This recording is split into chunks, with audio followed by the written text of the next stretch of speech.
मैं हूं वैद्य केजे झाला।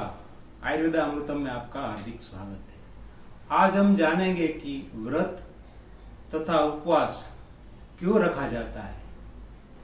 जानिए उसे विज्ञान के साथ। आयुर्वेद के अनुसार व्रत करने से पाचन क्रिया अच्छी रहती है और फलाहार लेने से शरीर का डिटॉक्सिफिकेशन होता है, अर्थात पेट में तेजाब आदि एकत्रीकरण नहीं होता, मतलब अम्लता अधिक नहीं बढ़ती।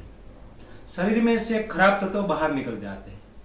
शोधकर्ताओं के अनुसार व्रत करने से कैंसर जैसे भयंकर रोग का खतरा भी कम हो जाता है। हिंदू धर्म में व्रत रखने का बहुत ही बड़ा महत्व है। अलग अलग त्योहारों पर तथा महीने के कुछ खास दिवस जैसे कि एकादशी पर व्रत या उपवास रखने का खास महत्व है।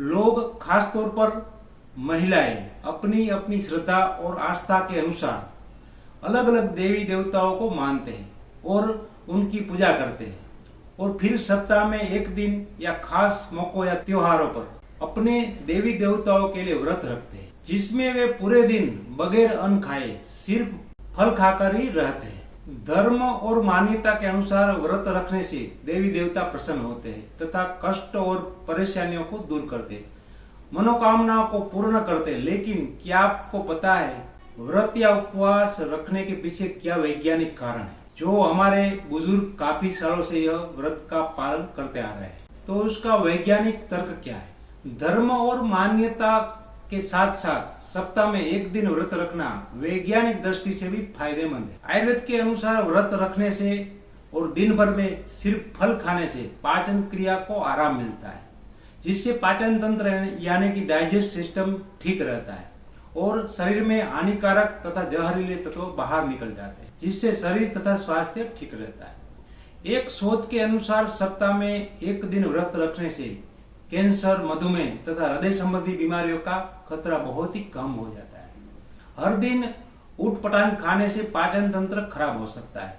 मोटापा, blood pressure, cholesterol, acidity, gas, अजीर्ण, डायबिटीज, संधिवात आदि ज्यादा खाने से ही होते हैं। अगर कोई मशीन भी सतत शुरू रहती है तो वह भी खराब हो जाती है।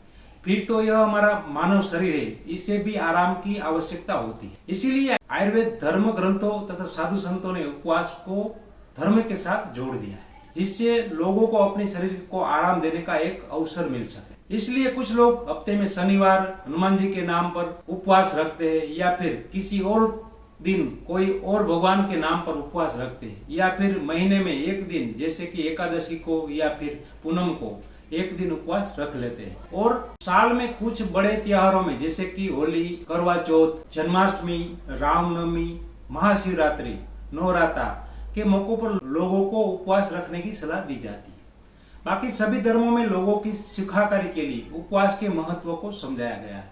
इससे हमारे शरीर के पाचन तंत्र को आराम मिलता है, जो स्वास्थ्य के लिए बहुत ही आवश्यक है। व्रत या उपवास के फायदे क्या है?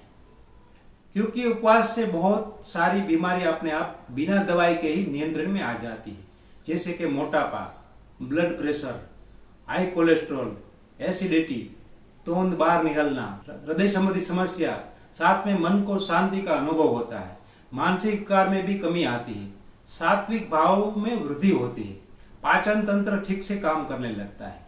जब हम उपवास करते हैं तो शरीर में ग्लूकोज नहीं मिलता है, जिससे शरीर को ऊर्जा उत्पन्न करने के लिए किसी और स्रोत की आवश्यकता रहती है। नतीजतन शरीर ग्लूकोजिनेसिस को शुरू करता है। इसका मतलब है शरीर अपने आप ग्लूकोज उत्पन्न करता है। यकृत गैर कार्बोहाइड्रेट सामग्री जैसे लैक्टेट, अमीनो एसिड और चर्बी को ग्लूकोज ऊर्जा में परिवर्तन करने में मदद करता है। उपवास में हमारा शरीर ऊर्जा का कम से कम उपयोग करता है, जिससे हमारे हृदय की गति तथा ब्लड प्रेशर नियमित हो जाता है, जो एक स्वस्थ शरीर के लिए बेहद आवश्यक है। तभी तो कहा गया है कि लंघनम परमौषधम, तथा जब उपवास खत्म करते हैं तब बताया जाता है नींबू पानी पीना चाहिए, जिससे गैस की समस्या भी खत्म हो जाती है। तो जब आप उपवास करेंगे तो ध्यान में रखें कि यह खाली धार्मिक विधि नहीं है, इसके पीछे विज्ञान का ज्ञान छुपा है। तो आप उपवास करें और दूसरों को भी उपवास करने की सलाह दें। साथ में ये भी ध्यान रखना है कि अधिक उपवास ना हो, अधिक उपवास से भी नुकसान हो सकता है। तो इसी के साथ जय भारत, जय हिंद, जय धन्वंतरी।